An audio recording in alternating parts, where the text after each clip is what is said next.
ஒரு விஷயம் சொல்லிட்டாங்க. நிறைய பேர் இதே கேள்வி கேட்டுக்கிட்டு இருக்காங்க. டாக்டர், நான் என் தலையில் வந்து எண்ணெய் போடலாமா போட முடியாதா? ஆக்சுவலி நான் வந்து எண்ணெய் போட முடியாதுன்னு சொன்னதே கிடையாது. இது கரெக்டான வழி என்னன்னாக்கா, நம்ம என்ன தவறு பண்ணுறோன்னா, நார்மலி காலையில் எழுந்திரிச்சோன்னே நம்ம எண்ணெயை போட்டுட்டு நேரடியாக நம்ம வேலைக்கு போகிறோம். ராத்திரி வேலை விட்டு வந்துட்டு அதுக்கப்புறம் தான் நம்ம குளிக்கிறோம். இதில் என்ன ஆகுதுன்னா, நம்ம எண்ணெய் வந்து ஃபுல் டே நம்ம தலையில் இருக்கிற மாதிரி நம்ம பண்ணுறோம். இதுதான் தவறுங்க. ஆக்சுவல் வழி என்னன்னாக்கா, இப்போ நீங்கள் வாரத்தில் ஒரு வாட்டி இல்லை வாரத்தில் 2 வாட்டி வீட்டில் இருக்கிறீங்க. காலையில் எழுந்திரிச்சிட்டு நல்லா எண்ணெயை தடவிட்டு தலையில், அதுக்கப்புறம் ஒரு மணி நேரம் இல்லாட்டி 2 மணி நேரத்துக்கு அப்புறம் வந்து நல்லா ஷாம்பு போட்டு கழுவணும் முடிய. இதில் 2வது கேள்வி ஒன்று வரும்.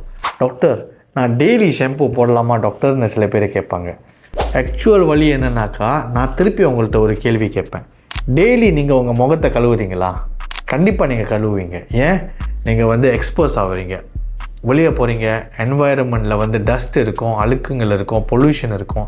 இதனால் வந்து நீங்கள் டெய்லி வந்து ஃபேஸை கழுவுறீங்க. பட் ஸ்கல்ப்பை நீங்கள் மறந்துடுறீங்க. பிகாஸ் நம்ம ஸ்கல்ப்புக்கு மேலே வந்து ஒரு நெட் இருக்குது. அதாவது நம்ம முடி அது வந்து ஒரு நெட் மாதிரி வர்ற அழுக்குங்கள்லாம் அப்படி பிடிச்சிக்கிட்டு அது அந்த அழுக்கு எல்லாமே ஃபுல்லாக தலையில் போய் அப்சார்ப் பண்ணிடும். ஸோ இது ப்ரிவென்ட் பண்ணுறதுக்காக தான் நம்ம டெய்லி ஷாம்பு போட சொல்கிறோம். மறந்துடாதீங்க. இதே மாதிரி டிப்ஸ் உங்களுக்கு வேணும்னா கண்டிப்பாக நம்மளே ஃபாலோ பண்ணுங்கள். Take care guys.